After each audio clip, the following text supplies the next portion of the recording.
Daniel Mendelssohn, vos points communs avec Proust sont tellement nombreux qu'on aurait plutôt envie de vous demander de commencer par ce qui vous en sépare. Comme Proust, vous êtes romancier, vous êtes critique.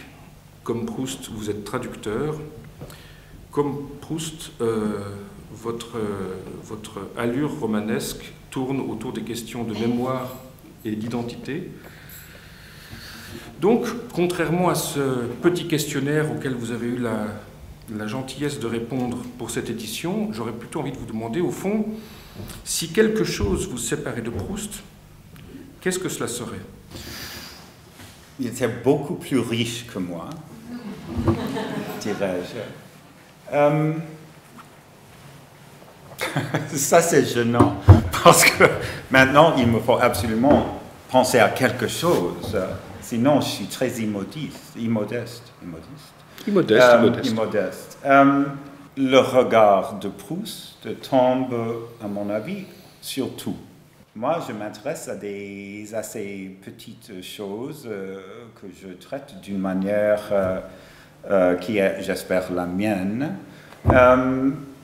Mais ce qui m'impressionne maintenant en mes relectures de Proust, c'est combien c'est énorme. Tout ce que l'intéresse, c'est le monde, la société, le politique, l'amour, le désir, ce qui m'intéresse aussi, mais le sens des choses, la nature, ça c'est la vraie réponse à votre question. Je m'intéresse rien, point, guerre, rien pour la nature.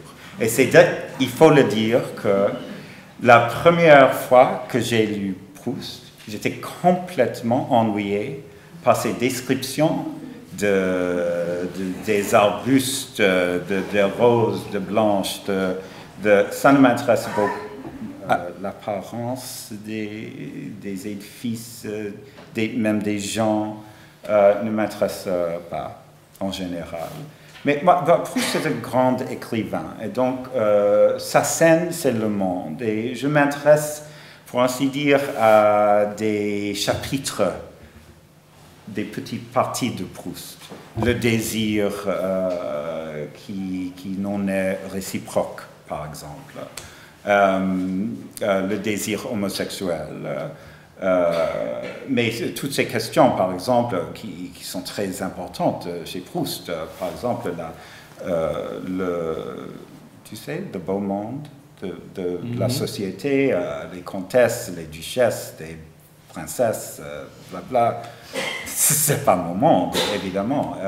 Par exemple, si vous êtes un terrible snob, et vous êtes vraiment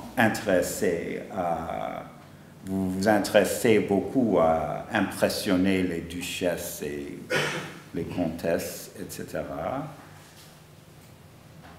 Si vous écrivez un roman sur quelqu'un qui est pareil, vous êtes déjà meilleur parce que vous examinez le phénomène de ce que c'est le snobisme. Et donc, vous êtes déjà meilleur. Mieux. Does that make sense? Both do. Parce que c'est le processus de s'examiner qui est absolument fondamental pour être un bon écrivain, assez bon écrivain, vous élève,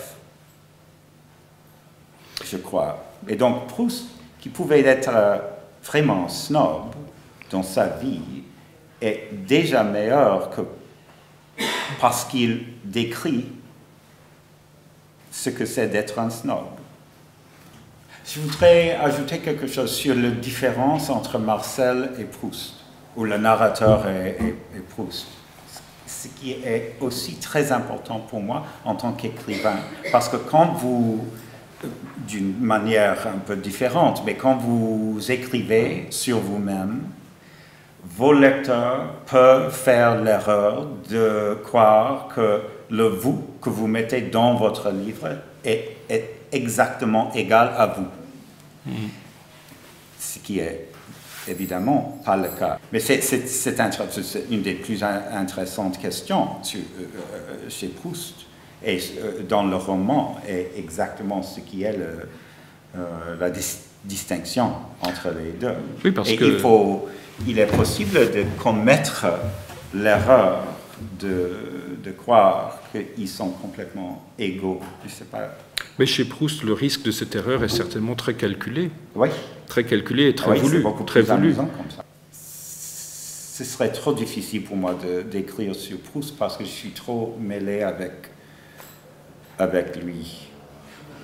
Je n'ai pas de distance, dirais-je. Je n'ai pas de distance et il me serait trop difficile d'avoir la perspective nécessaire pour écrire. Donc, je dirais qu'il y a dans mes écritures des commentaires, pour ainsi dire, sur ma lecture de Proust, mais ce n'est pas nécessaire. Le monde n'attend pas un mot de Daniel Mendelssohn sur Proust, je vous assure. Le moment que vous avez choisi est le premier moment où effectivement Marcel produit un texte. Ouais. Et ce texte est cité. Vous avez choisi de couper la lecture à l'orée ou sur le seuil de cette citation. Parce que, à mon avis, la citation, ce qui est bien sûr très important dans le texte, mais pour ce moment, pour cette conversation, ce qui compte, c'est qu'il est sur le point d'écrire quelque chose et de découvrir le fait que c'est par écrire qu'il peut devenir ce qu'il doit être. Et ça m'a beaucoup frappé pendant cette relecture que j'ai faite juste ces semaines dernières. J'espère que vous écrirez un jour un ou plusieurs essais sur Proust. J'espère que vous essayerez peut-être d'en traduire quelques pages, peut-être pas tout de même, parce que le canon de Cavafy est quand même plus bref. Mais je voudrais signaler que si vous n'avez pas tant de difficultés à écrire sur les gens que vous aimez, que vous venez de le dire, parce que les notes sont très très belles. Vous me direz qu'elles sont factuelles, qu'elles sont érudites, qu'elles sont précises, mais elles sont aussi très très finement écrites. C'est un très très beau livre. Vous n'êtes pas obligé de lire si vous ne voulez pas. Non, mais c'est vraiment une surprise, je vous assure. Bien sûr que c'est une surprise. Je n'ai pas planté cette demande. Je vais lire un poème qui fait référence à la France, assez brièvement, ce qui s'appelle « It must have been the spirits ». It must have been the spirits that I drank last night. It must have been that I was drowsing. I had been tired all day long. The black wooden column vanished before me with the ancient head and the dining room door and the armchair, the red one, and the little settee. In their place came a street in Marseille.